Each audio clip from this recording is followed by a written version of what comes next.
po tayo. Nakakatuwa kasi, for example, di ba, makakita tayo ng isang, let's say, bahay, no? Pag tinignan natin yung bahay, lahat tayo na nandito, di ba? Nakakita tayo ng isang napakagandang bahay. I'm telling you, pag tinanong tayo isa-isa, iba-iba yung sasabihin natin, di ba? Di ba? Ako tinanong nyo, di ba? O kamusta yung bahay na nakita mo? Malamang sasabihin ko sa inyo, mahilig kasi ako dun sa um, kitchen, di ba? Kasi mahilig ako kumain. Uy, ganda ng kitchen, no, di ba? Ganun eh. For example naman, si Sister Grace mahilig sa sofa, no? Sa receiving area. O, yun ang malamang nasasabihin niya. O kaya naman, si Sora Vanessa about sa garden, no? Pagpasok mo, ang ganda ng garden. Wow, talaga naman. So, iba-iba tayo makikita. Kaya ang kagandahan po nito, kinakausap tayo ni God bawat isa, and I believe na ito pong pag-aaral po natin ng series ng message about kay Noah ay iba't ibang revelation yung makukuha natin sa Panginoon. Amen? At excited tayo dahil kakausapin tayo ni Lord sa series message na ito. So ang mga topic natin na pag-aaralan ay sa tingin ko aabutin ng mga 10 or 12 topics. Ito po yung mga topic natin. Next slide, please. Okay. Yan, mabilis lang po tayo dito sa intro na. Okay, ang topic natin, yan, pag-usapan natin yung giants, ano ba yung mga giants na sa panahon ni Noah. At meron po diyan naka-assign mag-share. Pag-aaralan din natin no, sa panahon na 'yon, sobrang wicked yung tao, sobrang corrupt yung tao. At ano yung relation sa panahon natin ngayon? Okay, at ano yung gagawin, ano yung binibigay ni Lord na steps para tayo ay lumayo, ma-sanctify ni God at hindi tayo ma-corrupt, hindi tayo maging katulad ng mga tao sa mundo. Kasi sabi ng Bible, di ba, in Daniel, the wicked will be more wicked and the righteous will be more righteous. Okay, pag-usapan din natin yung violence kasi during the time, sobrang nag-spread yung violence. So sa panahon natin ngayon, sobrang violence, di ba? Kung titignan mo sa Europe, sa Middle East, dito na lang sa atin, no? Yung late na lang na nangyari yung sa Ukrainian na babae, di ba? Nakakatakot talaga bila siyang sinaksak ng black men, nakakaawa. So sobrang violence kahit yung war, sobrang violence niya. Okay, next is si God, sobrang talino niya, no? In-express niya yung paglikha niya ng ark. Makikita natin that the God is our great architect. And then another topic na pag-uusapan natin ay kung paano si Noah lumakad sa Panginoon. Pag-usapan natin yung kanyang pananampalataya. At pag-uusapan din natin na si Noah, during his time, talagang nag-preach siya, no? At sa time niya talagang makikita mo na hindi siya na nanghina. Patuloy siyang nag-share ng gospel at makikita natin no habang yung assignment niya mag-build ng ark no doon sa mountain, tapos siya naman habang nagbi-build siya ng ark sa mountain, nagpi-preach din siya, no? And his life, no, ang kanyang buhay, makikitaan natin ng pagsunod sa Panginoon, no, kahit na hindi siya naiintindihan. So, mababasa natin sa scripture, no? Maraming chapter and verse tayong bubuklatin at meron pong naka-assign dyan. Amen. So, meron din tayong makikitang prosperity sa time ni Noah. Kasi during that time, naniniwala tayo, di ba doon, yung panahon na yon, people are drinking and partying. Imagine yung pera nila, saan nila ginastos, no? No, pag-uusapan natin yung prosperity sa time ni Noah and then i-relate natin sa time natin. Kasi akala natin yung prosperity nakadesign lang sa mga taong evil. No. Ang gospel ay mapipreach, di ba, sa buong mundo kung magagamit yung kayamanan, yung pananalapi, hindi lamang pati yung mga computer, no, hindi lamang yung mga technology, hindi lang yan para sa enemy, no, gagamitin ni Lord yan, yung mga resources na dapat naman talaga para sa propagation ng gospel. Kaya alam niyo, sa totoo lang, isa sa last days na sign is yung preaching ng gospel, no, grabe. Parang hindi ako fan ni sino ba yung na baril ngayon lang?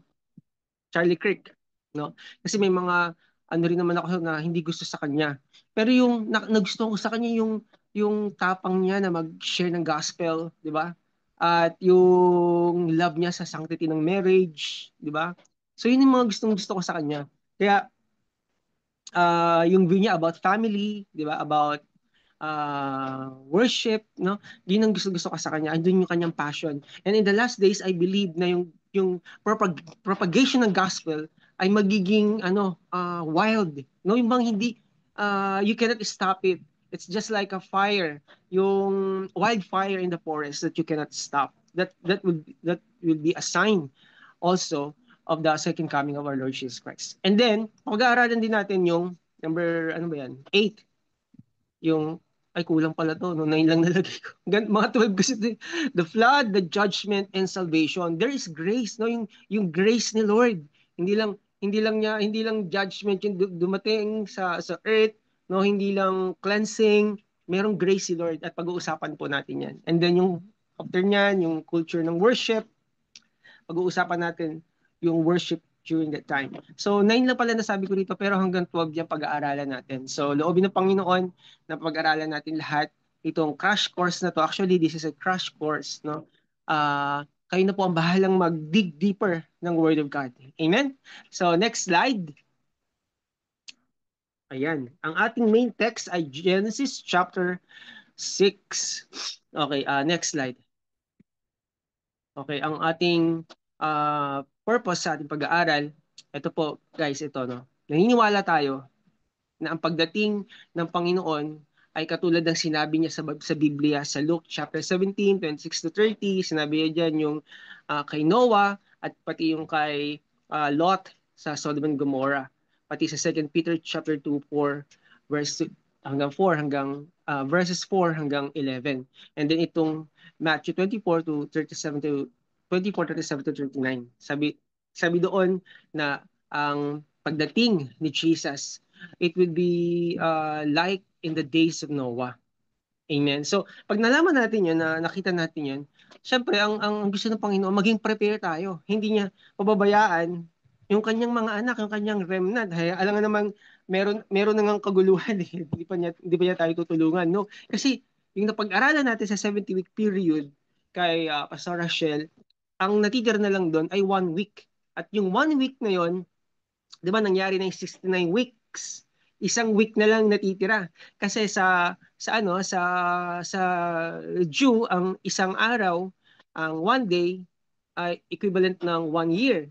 So sa isang linggo, sa 1 week, merong 7 days. So kung ang one day ay 1 year, meron tayong 7 years. Kaya tinawag siyang 7 years tribulation. So, yung 69 days nangyari na yon, tapos may natitira na lang na isang week yung para matapos yung 70 week, di ba? Na prophecy ni Daniel na nabasa niya sa aklat ni Jeremiah.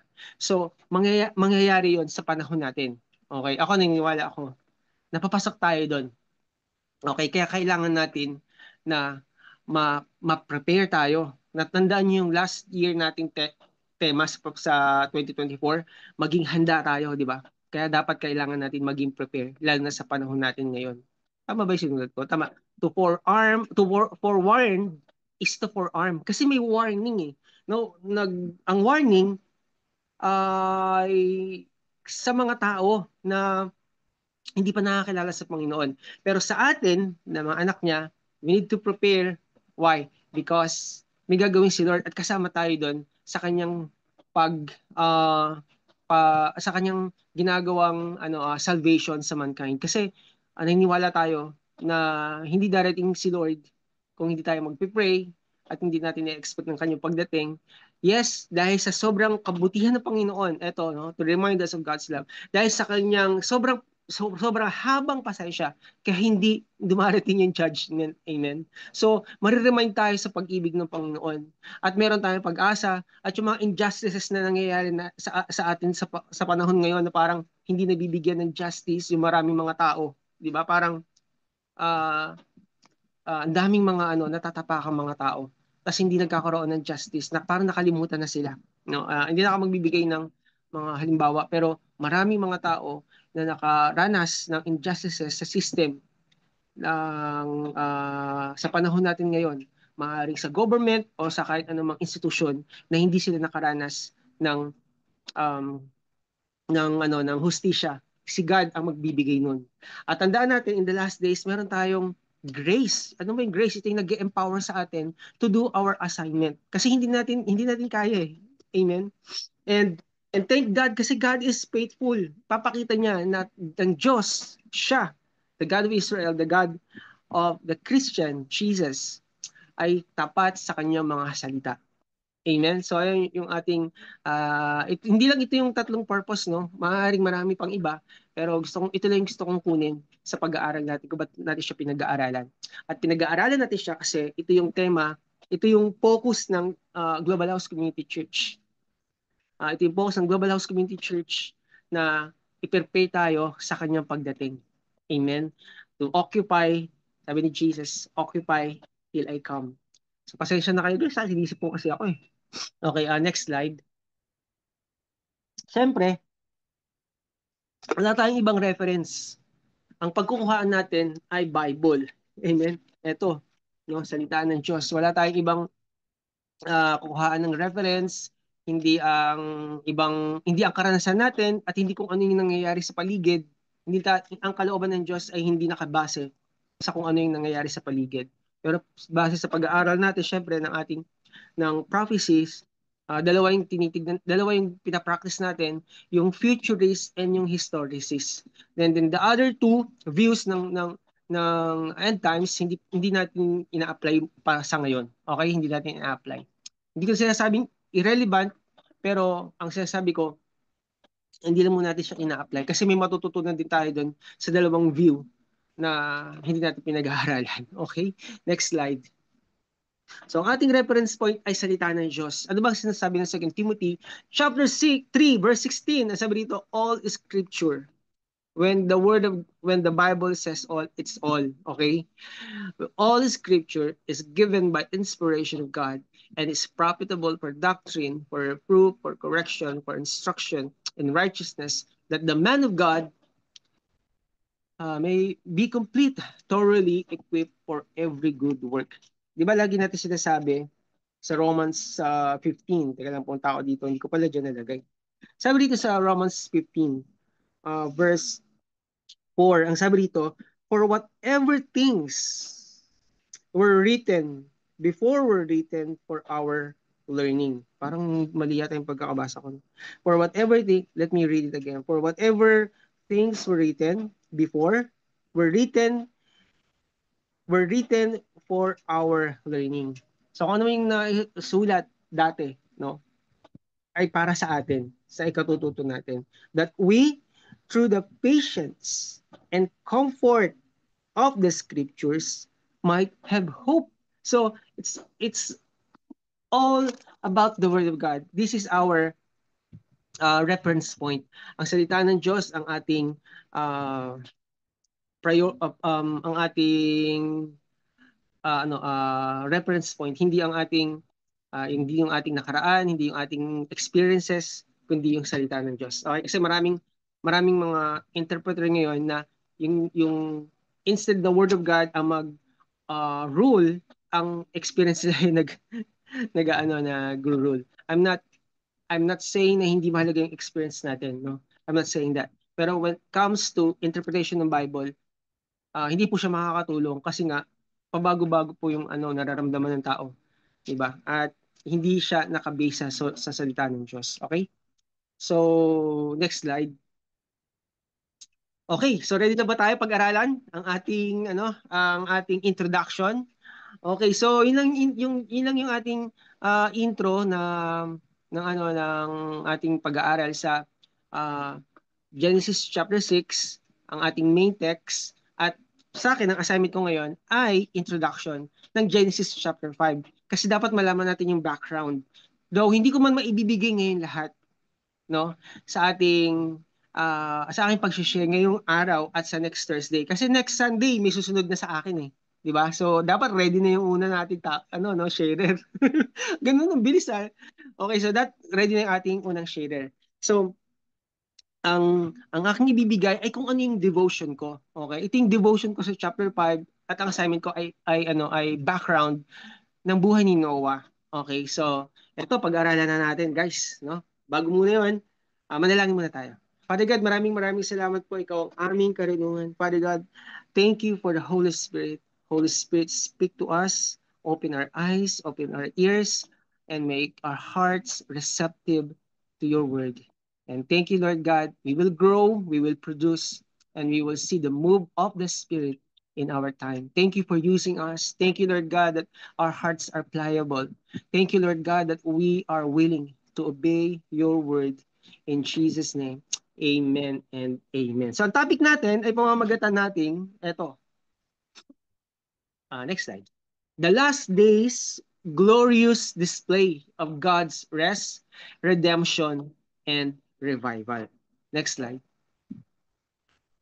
Okay, pag-aralan natin ang buhay syempre ni Noah at part ng aking introduction ay yung genealogy niya. Kasi napakahalaga na malaman kung ano ba talaga, kung saan ba talaga nagsimula si Noah.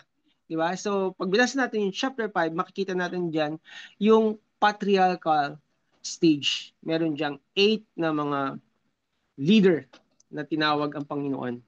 At makikita natin na sa bawat leader na to, makikita natin kung paano sila hinandle yung pagiging tatay o yung pagiging leader ng kanilang tribe. So basahin na natin ang chapter 5. So titignan ko muna yung oras. Okay, meron pa naman tayong oras. So basahin natin. Kung kayo po ay may Biblia, hindi ko po dyan nilagay yung aking chapter kasi mas masarap din may basa tayo. Kung meron kayong tablet, you can read it, or gusto niyo makinig sa pagbabasa ko, pwede rin naman. So babasahin ko po siya sa Tagalog and then mamaya ay sa English yung ibang mga chapter and verses. Okay, sa Tagalog, basahin ko ng buo. Okay. Welcome po sa mga bagong dating. Amen. So, praise God. Ang sabi dito, sa chapter 5, Genesis chapter 5, verse 1, ang lahi ni Adan. Ito ang kasaysayan ng lahi na mula kay Adan. Nang likhain ng Diyos ang tao, ginawa niya ito ayon sa kanyang larawan. Sila'y nilikha niya na lalaki at babae at matapos pagpalain, sila'y tinawag niyang sangkatauhan. Verse 3, si Adan ay 130 taon nang maging anak niya si Seth na kanyang kalarawan. Okay, verse 4. Ba't parang tumalon yata ako ng malayo? Hindi ba? Verse 4, nabuhay pa siya ng 800 taon. Ayun nga pala, yung line na nga pala to ni line nga pala to ni Adam, yung mga righteous to. Kasi sa chapter 4, makikita natin doon yung mga uh, another lineage, pero mababasa natin doon yung mga unrighteous katulad ni Cain. No, mababasa natin yung lineage ni Cain sa chapter 4. Okay, dire-diretso po tayo. So, nabuhay pa siya ng 800 taon. Andiyan ba si Si Nandito ba si Miss Annalo? At nagkaroon pa ng mga anak na lalaki at babae. Namatay siya sa gulang na 930 taon. Grabe yung Grabe yung mga age dati. Si Seth ay 105. Imagine, no? Taon nang maging anak niya si Enos. Nabuhay pa siya ng 807 taon at nagkaroon din siya ng ibang pang mga anak. Namatay siya sa gulang na 912 taon. 70 taon naman si Enos nang maging anak niya si Kenan. Nabuhay pa siya ng 815 taon at nagkaroon din ng iba pang mga anak. Namatay siya sa gulang na 905 taon. Wow, sino gusto magkaedad ng 905 diyan? Okay, si Kenan naman ay 70 taon nang maging anak ni Mahalel. Nabuhay pa si Kenan ng 840 taon at nagkaroon din ng iba pang mga anak. Namatay siya sa gulang na 110 taon. 65 taon si Mahalel nang maging anak ni Jared. Nabuhay pa si Mahalel ng 830 taon at nagkaroon din ng iba pang mga anak. Namatay siya sa gulang na 895 taon. Si Jared ay 162 nang maging anak niya si Enoch. Nabuhay pa si Jared ng 800 taon at nagkaroon din ng iba pang mga anak. Namatay siya sa gulang na 962 taon. 65 taon naman si Enoch nang maging anak siya ni Matusalem. 300 taon nang nabuhay si Enoch na kasama ang Diyos at nagkaroon ng iba pang mga anak. Verse 23, umabot siya ng 365 taon at sa buong panahong iyon, namuhay siyang kasama ng Diyos pagkatapos nawala siya sapagkat kinuha siya ng Diyos. Verse 25, si Matusalem ay 187 taon nang maging anak si Lamech. Nabuhay pa si Matusalem ng 782 taon at nagkaroon din siya ng iba pang mga anak. Namatay siya sa gulang na 969 na taon. Siya yung di ba? Pinakamatandang tao. Okay, sa verse 28, si Lamech naman ay 180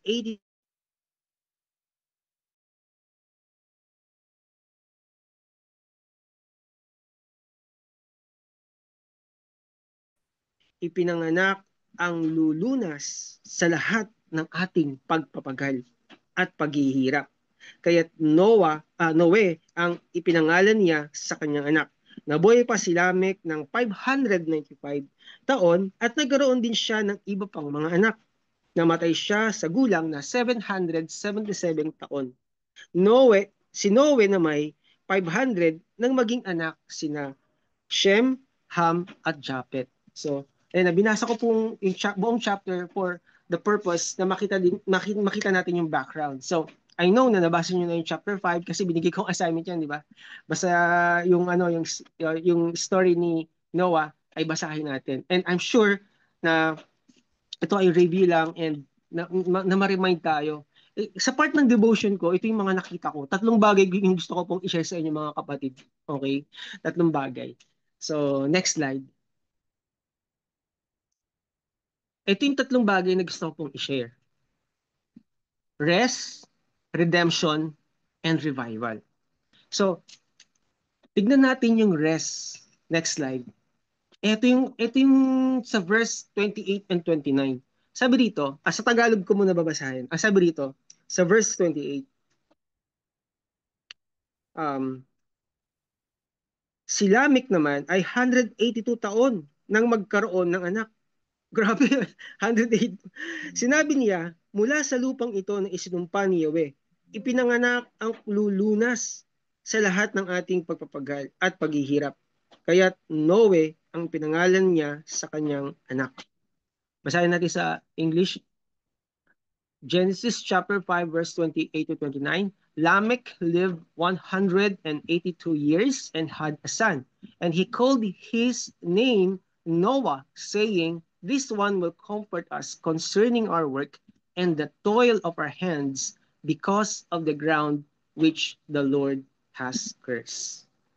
Guys, kung titignan natin kaya ako binasa yung background ng chapter 5. Though hindi natin binasa yung chapter 4 kasi makikita natin doon, pag binasa natin yung track record ng humanity, ng sangkatawan, bakit nasabi ni Lamech, no? Bakit nasabi ni Lamech na this one will comfort us concerning our work and the toil of our hands? Kung wala siyang idea, kung wala siyang knowledge sa history. That means sa haba ng panahon, 'di ba? Hundreds or even yes, no? Hundreds and thousands, no? Na yung lumipas kasi yung edad nila, 'di ba? 100, 500, no? Grabing taon at tinatagal ng tao during that time. Siguro wala pang yung mga pagkain dito talaga healthy food, no? Wala pang pollution, wala pang McDonald's, wala pang magic syrup, wala pang mga betchin yung pagkain kaya siguro talaga tumatagal sila ng ganong expand ng time. So, gusto ko pong sabihin, that's impossible, no? Imposibleng sabihin ni Lamech kung wala siyang knowledge about sa past. Ano ba yung nangyari? 'Di ba? Ano ba yung nangyari nung nakaraan? Kasi itong Genesis, itong fivefold books ni Moses, Genesis, Exodus, Leviticus, Deuteronomy, Numbers, itong Pentateuch, itong fivefold books ni Moses, itong Pentateuch, Bible Book ni Moses, itong Torah, ay naisulat, hindi hindi pa naman sa panahon ni Lamech, di ba? So naglumipas pa yung mga panahon bago ito nagkaroon ng uh, uh, bago nagkaroon ng paper, no, nagkaroon ng papel na isalin sa ganito. So kapag pinag-aralan natin kung paano ito nangyari, ang una-una natin malalaman is yung oral, may tradition kasi sila, yung oral tradition. In other words, pag nagkwento yung patriarch, no, yung tatay, ibig sabihin yung tatay yung leader that time, sa time nila. Yung tatay ang kinakausap ni God sa time nila, yun yung sa panahon nila. Pag nagkwento yun, salin-salin po yun, no? Salin-salin hanggang sa dumating sa time ni Lamech. Si Cain pala. So kilala may knowledge siya about kay Cain, may knowledge siya about kay Nimrod, no, yung mga unrighteous seeds, no? Kasi itong chapter 5, ito yung mga righteous eh. Nakikita natin dito na itong 8 na to, I believe, no, talagang selected, no, selected ni Lord. Though makikita natin nag-stood out. Pangalawa na makikita natin dito, nag-stood out si Enoch. So una, may knowledge siya sa kasamaan ng tao. Okay? Kaya nasabi ni Lamech na si Noah ang magbibigay ng comfort, no, magbibigay ng rest, no, sa lahat ng mga pagpapagal natin. Bakit? Hindi lang naman ito yung magsasave sa kanila, matanda na tayo, no? Paano natin pamamana yung mga lupain natin, yung ating mga sakahan, sino magmamana, sino magmamanage yung mga business natin. Hindi lang naman yung kanyang concern. Kasi sila ay godly. Bakit ko nasabi? Because of, yes, good, Enoch. Because of Enoch. Balikan natin yung verse ni Enoch. Okay. Sa verse, ano bang verse ni Enoch? Okay. Sa verse ano ba? Um, 24 ba? Ha? 21. Okay, so verse 21. Okay, basahin natin sa 21. Enoch lived um lived uh lived 65 years and begot Methuselah. After he begot Methuselah, Enoch walked with God 300 years and had sons and daughters. So all the days of Enoch were 365 years. And Enoch walked with God and he was not, or God, and he was gone. No, ibig sabihin, or God took him. No, ni-rapture ni God si Enoch. Tignan niyo, may iba pa siyang mga anak, pero bakit si Methuselah yung nailagay na pangalan? So it's privilege. Kaya itong eight patriarchal na to, talagang they were chosen by God na mga may assignment. Pero kung makikita natin, nag-stood out si Enoch, and then, di ba? Anong sabi doon? Enoch walked with God. At nakita ni Lamech, no, teka muna, itong anak ko, si Noah. Noah. Kasi pag binasa natin sa ibang verses sa chapter 6, no, makikita natin doon, sabi doon, Noah, walk with God. Diba? Sa chapter 6, verse 9, Noah walked with God. Makikita natin, basahin ko na lang. Sabi dito, this is the genealogy of Noah. Sa verse 9 to, ng chapter 6. Noah was a just man, perfect in his generations.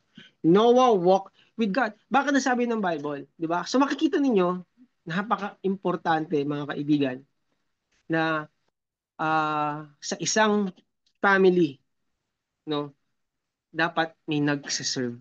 Dapat merong man of God na nandun. At ito yung opportunity natin. Ako ay naniwala ako, maraming mga kamag-anak tayo, mga titos and titas natin, mga aunts and uncles natin na, or even our great grandfather, no, na narinig nila yung word eh, no? Pero ba't parang lumagpas lang? Tayo ngayon, nabubuhay, ito yung katawan natin, di ba? It's our time. We represent our family. At ang unang nakita ko dito talaga, binigyan ni God ang si Lamech, yung kanyang family, at sa time ni Noah, andun yung rest, andun yung comfort. Guys, sa Biblia kasi napakahalaga yung mga pangalan. Okay, kaya yung mga pangalan natin, may ano yan, meron yang meaning, 'di ba? Ito, kahit hindi ko na natin na-explain yung pangalan ni Grace, 'di ba? Hindi ko alam kung anong meaning ng pangalan ni OG, no? Ba't na-connect yung ba't na-connect si Grace kay OG, no? Vanessa, Len, may mga pangalan yan eh, may mga meaning yan eh, no? Maribel, sino ba yung mga nandito? Yan, 'di ba? Mama Tina, si Faye, 'di ba? Si si Juliana. Okay, yan, tayo lang pala. So, may meaning yung pangalan natin. Hindi aksidente na, teka lang, naisip ng parents mo na ito yung ipapangalan sa'yo. Kaya napakahalaga bilang magulang kung ano yung ipapangalan natin sa anak natin. Okay? Yan, katulad yan, Isaac, no? Ano ba yung Isaac? Laughter ba? Joy? Diba? Yun yung ano, yung napakahalagang dapat na malaman natin. Bakit? Kasi may pangako ang Panginoon. Ngayon, ano naman yung kanalaman niya sa panahon natin? Sa panahon natin ngayon, pansinin niyo yung mga tao. People are what? 'Di ba? Wala silang rest, no? Wala silang tunay na kapahingahan. Kaya nga yung tao talagang kamakayod, no? Hindi sila toil lang sila ng toil. Akala mo masaya sila, 'di ba? Pero ang totoo wala silang rest. 'Di ba? Magkakamkam sila ng mga property. Hindi ko sila sabing masama yan, guys, ha? Kasi gagamitin ni Lord yan, eh. Isang kotse, dalawang kotse, 40 na kotse, pero sa masamang paraan, no?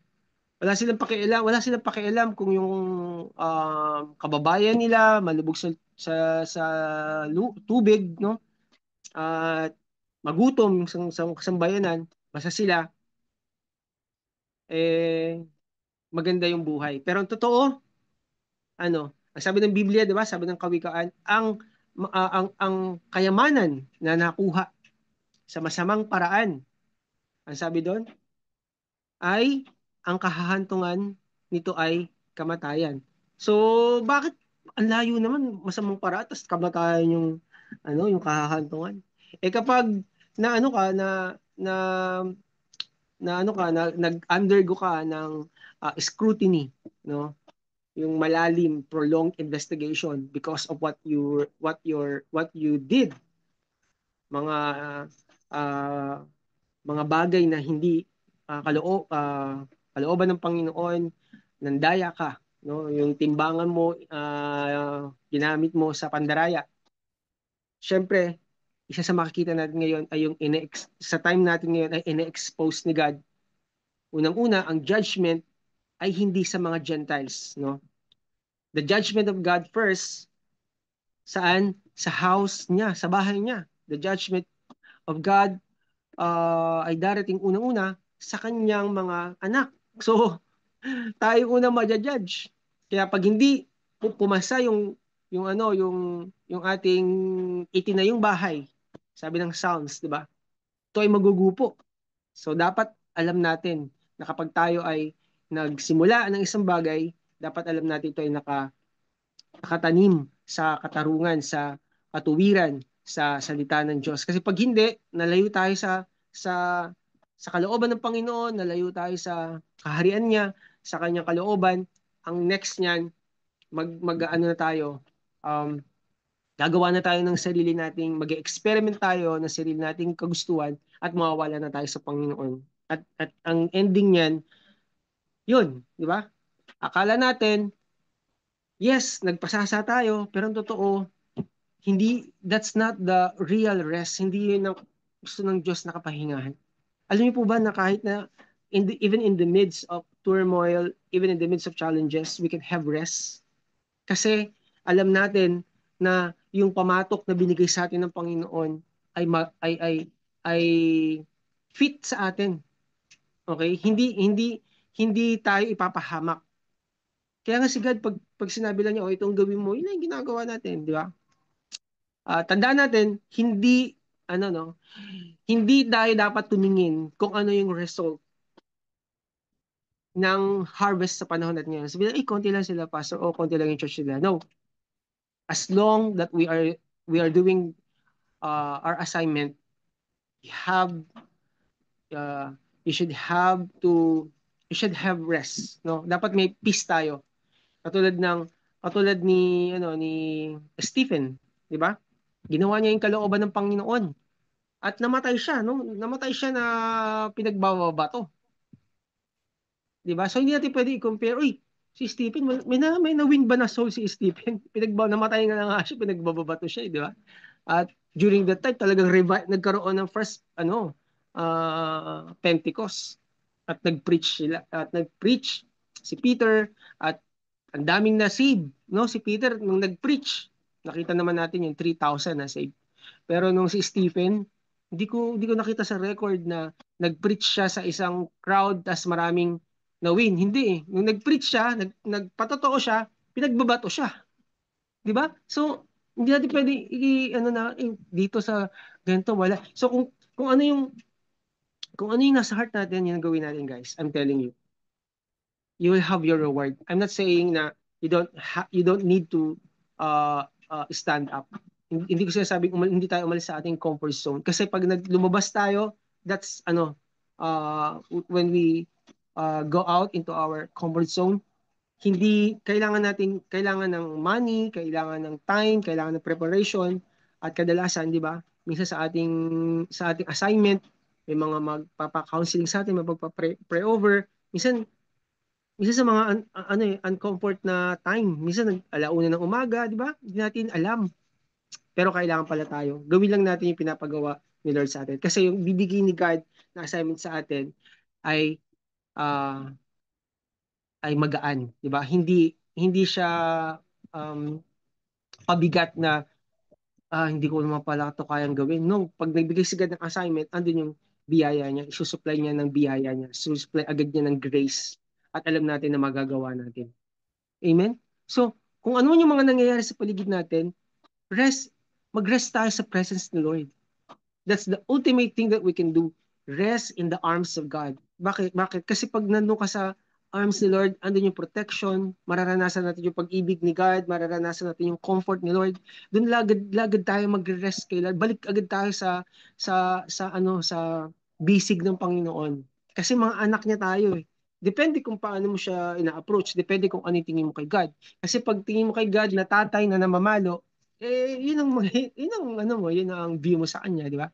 Pero pag ang view mo kay Tatay God, kay Father God, na siya ay mapagpatawad, yes, di ba?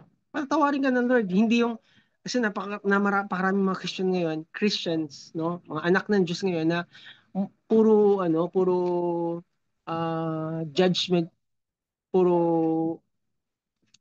pamalo ang binibigay ni God sa atin. Hindi ganoon, hindi ganoon si Lord. Yes, itutuwid niya tayo sa pamamagitan ng word. 'Di ba pag magbasa ka ng Bible, may makakat agad yung heart mo eh, 'di ba? Bakit? We have the spirit of God, and the word of God is spirit, 'di ba? The word of God is spirit.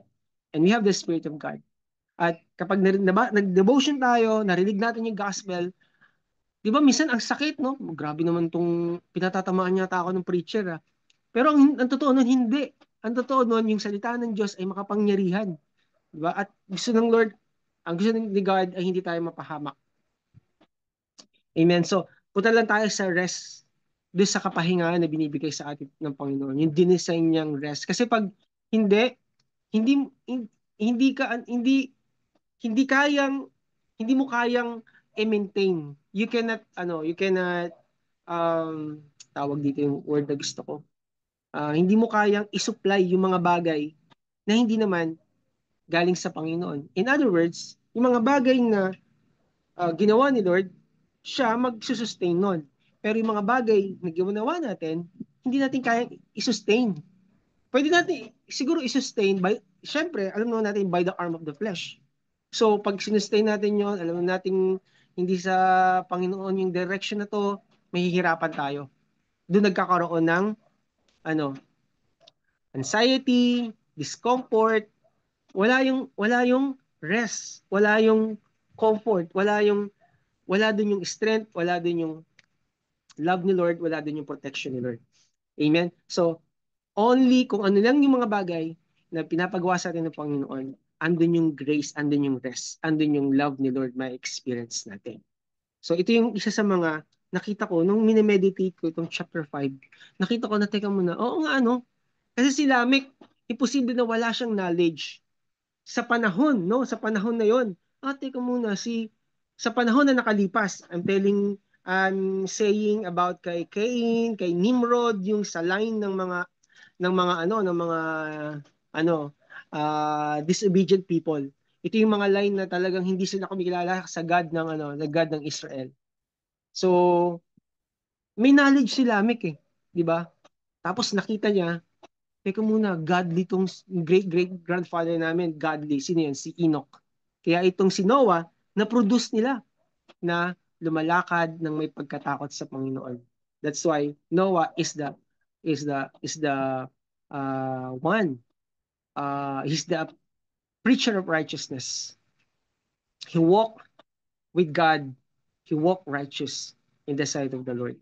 That's why yung ating obedience napakahalaga talaga sa Panginoon kasi nag-obey si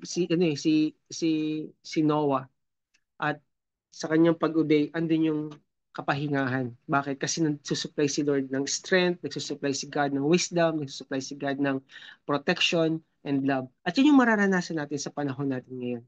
Amen. So kahit anong mga naririnig natin, teka muna si ganito ang nangyari, Christian siya, bakit hindi siya naproteksyonan, no? Kahit na Seventh Day Adventist yun, naniniwala naman yung kay Jesus Christ, 'di ba? Kaya nga tayo dito, nakakatuwa nga si Pastora Doc kasi sinasabi niya, okay ba tong book na to? Okay lang naman sa atin magbasa ng mga book.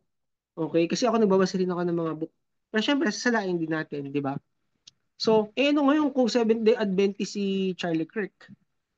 Makikita naman natin na naniniwala siya kay Jesus. Though may mga teaching sila na iba sa atin, hindi naman na yun mahalaga. Ang mahalaga, naniniwala tayo kay Jesus.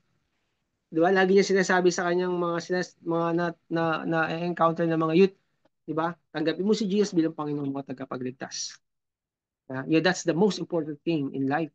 Yung lagi niya sinasabi. So doon ako, yun ang gusto ko sa kanya. At kung paano siya yung kanyang passion, yung kanyang belief sa sanctity ng marriage, ng family. Yun ang gusto ko kay Charlie Kirk. Pero yung iba, syempre, hindi natin gusto. Di ba kakaiba eh, about sa belief niya sa black people, belief niya sa madami, no?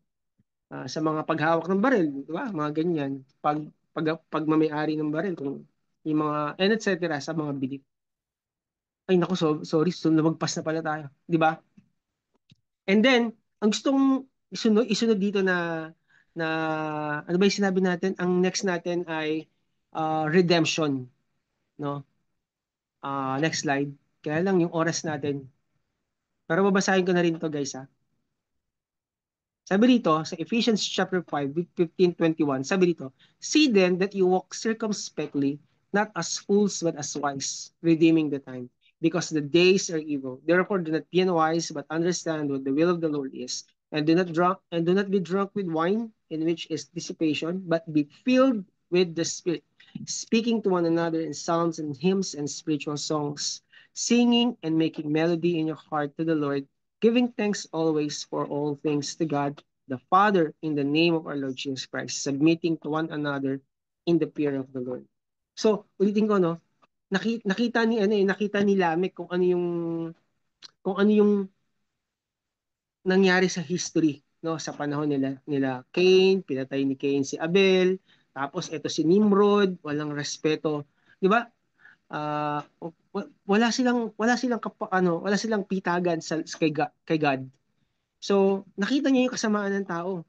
No, sabi ng 2 Timothy, katulad ng sinabi ko kanina, 'di ba? People will be lovers of themselves, lovers of money, disrespectful, unthankful. So, yun yung mga nakita ni Lamech sa panahon niya. Pero hindi lang bibigyan tayo ng rest ni Lord o kapahingahan ni Lord. Ang gagawin ni Lord, i-redeem niya tayo. Kaya nung nakita niya si baby Noah, 'di ba? Ano sabi niya? Itong batang to, magbibigay sa atin to ng comfort, ng kapahingahan sa lahat ng ating pagpapagal. At kung makikita natin, si Noah, he represent of course si Jesus, 'di ba? Na nagkaroon ng because the people are corrupt, wicked and violent, nakita ni God na teka muna, nag-grieve yung puso ni Lord, ginudge niya, 'Di ba? Pero hindi lang doon natapos, no? Sinave niya yung tao. Nagkaroon ng grace. And that is what we call redemption.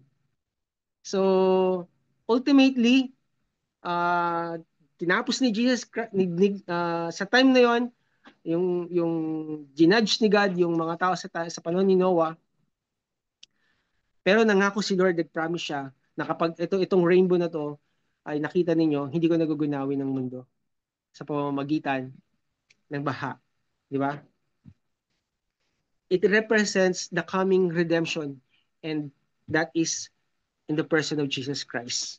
Kaya yung flood, ay napunta na tayo doon. Pero bibigyan ko na rin yung flood, di ba, nagre-represent ng cleansing, no, ng forgiveness, and then niniwala tayo na merong darating na pagtubos. Kasi hindi lang naman natapos doon. Hindi pa tayo diyan. Hindi naman natapos doon. May ginawa si Lord.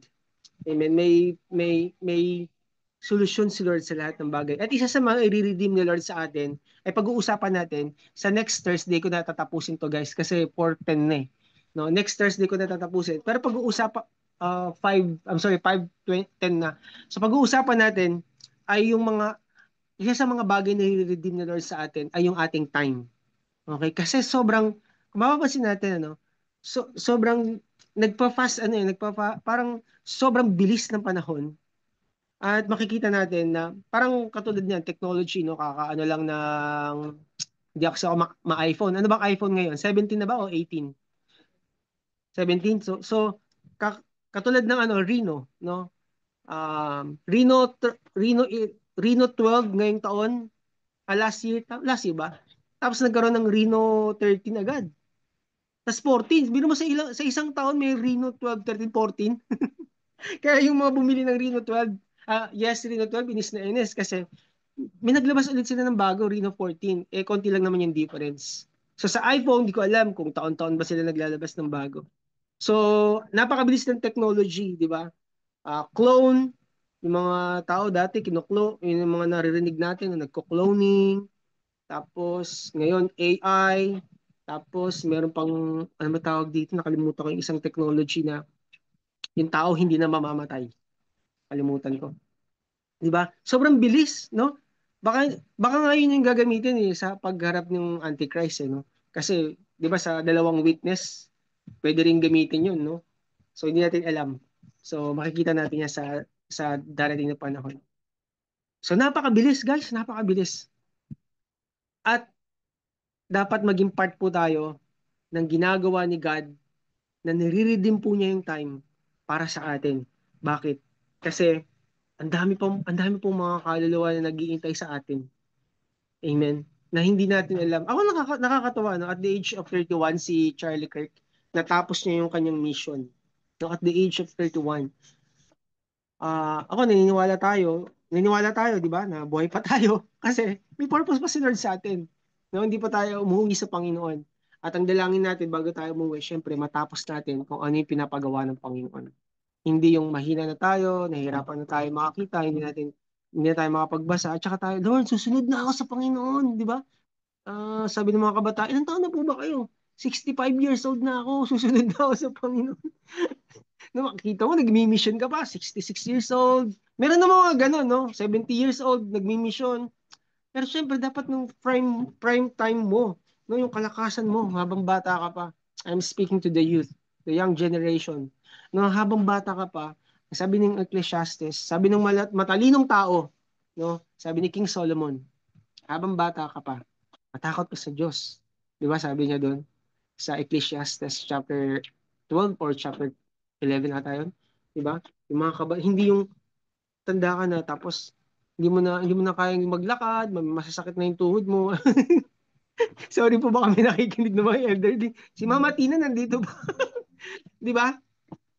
So, tsaka lang tayo susunod sa Panginoon kasi na-busy ako sa career ko eh. Wala, guys, hindi ko kayo kinokondem ha. Yeah, sinasabi ko lang. Busy ako sa pag-travel-travel, nagpunta ako ng Europe, America, naikot ko na buong Asia, 'di ba? Ang sarap yung, wow, nagawa mo yung kalooban ng Panginoon. You share the gospel. No, marami kang na-share, nadala mo kahit hindi nyo dito dalhin guys sa atin, dalhin nyo sa ibang church na komportable sila at makakahanap sila ng pastors at maaalagaan sila. Amen. Yan ang sinasabi natin dito lagi. Hindi, not necessarily sa atin. Pero kung gusto nyo dito, syempre, meron tayong discipleship, tawag dito, pattern na ginagawa. You have to disciple that person. Okay, kasi hindi naman ma-disciple ni Pastor Vanessa, ni Lady Lynn, ni Pastor Rachel, di ba? Hindi ko rin siya kayang i-disciple kasi iba-iba tayong lugar. We have to disciple that person. Amen. So hindi aksidente na nakilala niyo siya. Hindi aksidente na nakapag-share ka sa kanya at na-encourage siya that time. Kailangan natin na ilagay yung tao sa kalooban ng Panginoon at magkaroon siya ng pastor after God's own heart at dalin niya sa Panginoon. Amen. So tutuloy po natin sa next Thursday yung ating pag-aaral at naniniwala ako na sa Thursday magkakaroon po tayo 'di ba ng sharing. Naniniwala ako nakakausapin tayo ng Panginoon dito sa pinag-usapan natin. So dalawa lang yung na topic natin ngayon ano, na meron tayong rest sa kabila ng mga nangyayaring challenges sa panahon natin. Merong mga ganyang bagay na naririnig tayo. No, ang gulo, no? In-overthrow yung power sa government dito sa lugar na to, sa Nepal, Indonesia, Bangladesh. Sa Pilipinas, wag naman kasi ang pangit tignan, no? Wala nang katapusan niya kasi spirit kasi yan, guys eh. That is spirit po yan. Kaya ang totoong kalaban natin ay hindi tao. Ang kalaban natin dito ay espiritu. Tapos mababalitaan natin, no? Mga man of God na involved sa corruption. Ang hirap, no? Tanggapin. Tingnan mo na, kapatid ko na sa Panginoon na involved sa... Totoo. Ang tanong, totoo ba yun? Di ba? Mga ganon. Pero pag-pray natin kasi ito din yung time na ina-expose ni God yung church niya. So, susunod na yung pag-uusapan niya doon sa third slot natin, yung about sa revival. So, God bless guys at manalangin muna tayo kasi sobrang na ako sa oras. Ama, maraming salamat po sa mga kapatid ko na narito. Pagpalain niyo po ang bawat isa. Lord, I believe that there will be a coming glorious revival, redemption, and rest in you, Lord. What we are, what we need to do is to be a willing vessel at maniwala sa iyo. Kasi naniniwala kami, Lord, sa iyong salita. And we believe in you, Lord, that you alone can do this. Ibalik ang tao sa iyo. Ibalik, redeem people, i-redeem ang time, maniwala sa iyo, mag-rest sa iyong presence, Lord. At makakita kami ng revival, Lord. Lord, maraming salamat sa bawat isa sa amin. Sa isa sa mga kapatid namin na nandito. At sa wala naman, Lord, dalangin po namin na sila po ingatan mo, pagpalain mo, at kung ano man yung kanilang pinagkakabalahan ngayon, Lord, huwag ka nilang makalimutan. Father God, salamat po sa iyong mga salita. In Jesus' name, amen and amen.